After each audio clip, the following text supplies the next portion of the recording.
Hello everyone, welcome to the MudRoom, our weekly free and live Uncommon Sense parenting class. How is everyone today? I hope my fellow Canadians had a fantastic Thanksgiving weekend. I really enjoyed having that long weekend.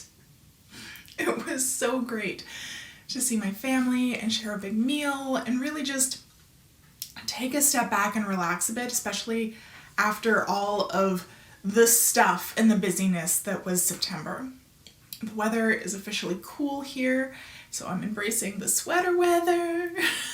Fall is my favorite season. It's cool, but not cold yet. There's this transition to the slower pace of winter, and I love all of it. All right, so we're going to be addressing attention seeking again, but from a different perspective. I've spoken before multiple times on how to address true attention seeking. But I'm noticing that a lot of parents are classifying behavior as attention seeking that is not attention seeking, and as you can probably imagine, treating one kind of behavior as another rarely gets us good results. So I wanted to dig into that a little bit more. Before we do though, allow me to introduce myself. My name is Allana Robinson. I'm a parenting coach for parents of toddlers, preschoolers, and kindergartners. I help you understand why your kids are misbehaving and how to fix it without yelling, shaming, or timeouts. I'm your host here on the MudRoom. I'm also the host of the Parenting Posse Facebook group, and I'm the creator of the Parentability program where I help you raise well-behaved kids of your own. If you're watching, please say hi, let me know how it's going. Even though these are pre-recorded now, I still like to come back and chat and check your comments. And while you're here, please make sure that you subscribe so you don't miss any more classes. All right, so first thing, let's define what is and is not attention-seeking behavior. Attention-seeking behavior is when your child is calm, alert, and engaged, and they are purposefully doing something to test the validity of a boundary. So for example, you have a firm and established schedule for your morning, which includes them having breakfast, watching a show while you clean up, and then when the show is over, they go play in their playroom while you take a shower and tidy the house. And suddenly, out of the blue, despite this very familiar routine, they start pushing back against turning off the TV. They want to watch a show while you shower. And usually what happens is that the original boundary pushing happens as the result of a stressor. So like in this instance, maybe they were actually sick last week with a fever, so you left the TV on all morning because they really couldn't play. Unfortunately, that disrupted the consistency of the routine, and because they're little, they have to test under what conditions they can get TV all morning. Attention seeking is usually very systematic. They follow the scientific method. They have a hypothesis. In this case, if I push hard enough, mom will leave the TV on all morning. And then they test the hypothesis. They whine and cry. The next day they might hide the remote. Then the next day they might try just whining again. The next day they might be kicking and screaming on the floor, etc. If you've been around here long enough, you'll know that this is the pattern of an extinction burst. They're trying out different possibilities, and when they don't get the results that they're anticipating, they up the ante. They escalate their behavior. They try to repeat the anticipated results by attacking it from different angles. And then they get rid of the things that didn't work, and they go hard at the things that seem like they might. In this example, you might find out that they're trying to fake a sickness.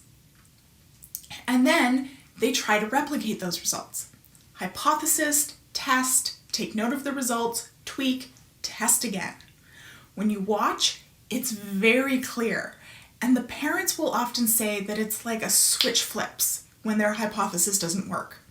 They just suddenly give up and move on. And that's very characteristic of attention-seeking behavior. If they either get what they want, they just stop, or if the thing is clearly not going to work, they just stop and move on. The test is complete. And they can generally tell you afterwards very clearly why they were behaving that way. So if after your shower you say like, hey, so you really wanted to watch TV while I was showering, eh? And try to empathize with them, they'll generally be straight up and be like, yep. Or if you ask what's wrong during the event, they'll tell you, I want to watch more Octonauts. Just let me have more Octonauts. It was purposeful and they had a very specific goal. What is not attention-seeking behavior is when your child is trying to get your help calming down. There's no specific purpose to their behavior. There's no goal other than connection with you or connection with someone. Often this kind of looks like grasping at straws. They're just trying anything to get your attention and draw you into an exchange. They're trying to force you to co-regulate with them.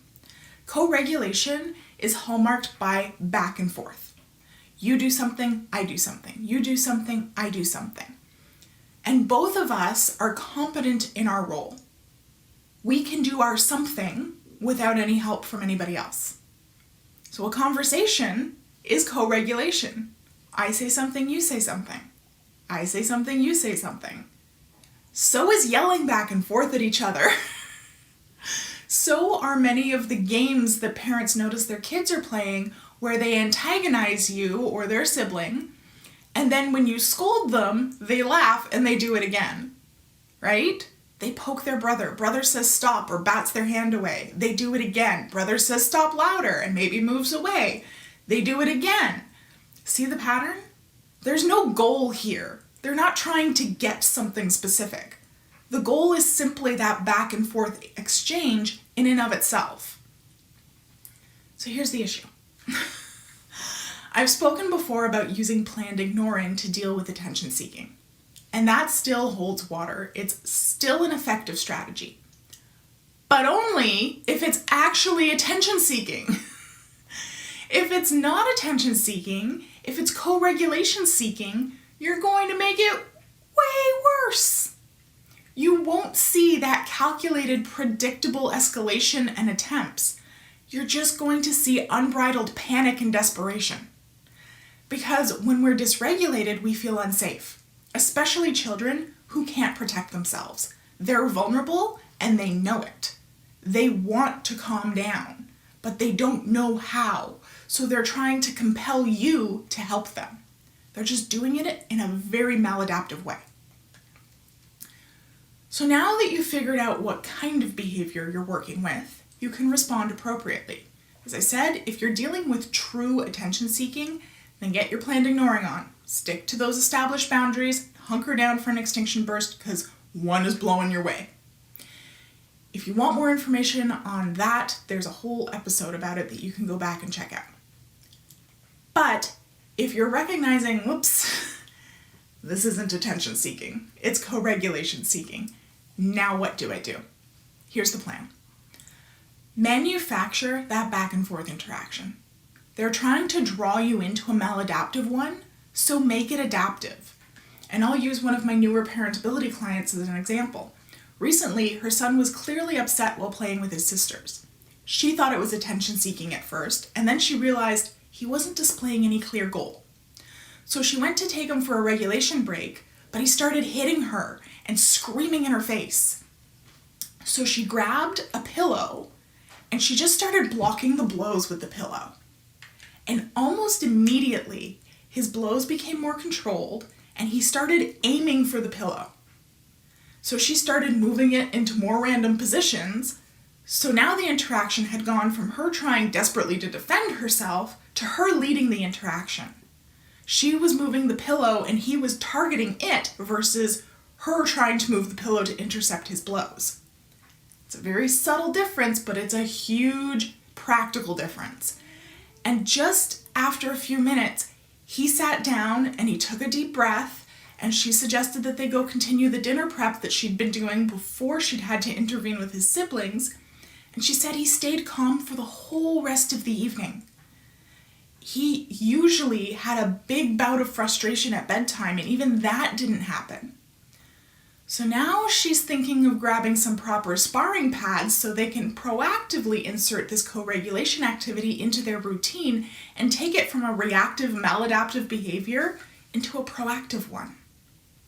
See how recognizing the very subtle but very real difference between the root causes of the behavior allowed her to de-escalate the situation and take something very negative and turn it into a positive that's going to reinforce their relationship going forward? And there's even room to take this from a co-regulation activity where they're sparring together and eventually wean herself out of it and replace herself with a punching bag so he can self-regulate.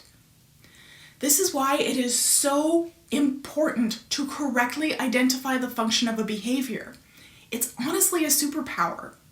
When parents can correctly identify the cause of behavior and alter what your response is based on that behavior, it gives you space to teach. It builds your relationship rather than driving a wedge into it. And the best part is that when we respond appropriately, we model for our kids what to do next time, how to get their needs met without having to resort to provoking people into it. Going back to my client, her son now knows that when he feels like he can ask mom to spar with him, and he has. And because he can ask for it, he's not generally at the point where the need to spar is so strong that he can't wait a few minutes while she finishes what she's doing. So her time with him is much more calm and relaxed on the whole because the immediacy of the demand isn't there anymore. So what started as a really annoying, persistent, constant issue in their home has now completely disappeared. If she'd treated it as purely attention-seeking and use-planned ignoring, yeah, he probably would have stopped eventually, but he wouldn't have built the skill and created a durable solution. It would have just continued to be a persistent problem. It's the difference between feeling like you're constantly on a hamster wheel and creating durable solutions that increase our children's independence, confidence, and self-control. So I hope that gives you a better idea of how to differentiate and address what looks like attention-seeking behavior. As always, I'd be happy to continue this conversation with you in the comments section or in the Parenting Posse, and I'd like to invite you to come and join us in the Parenting Posse if you aren't there already. The link for that is in the description.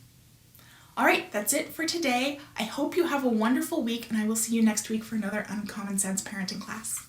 Bye!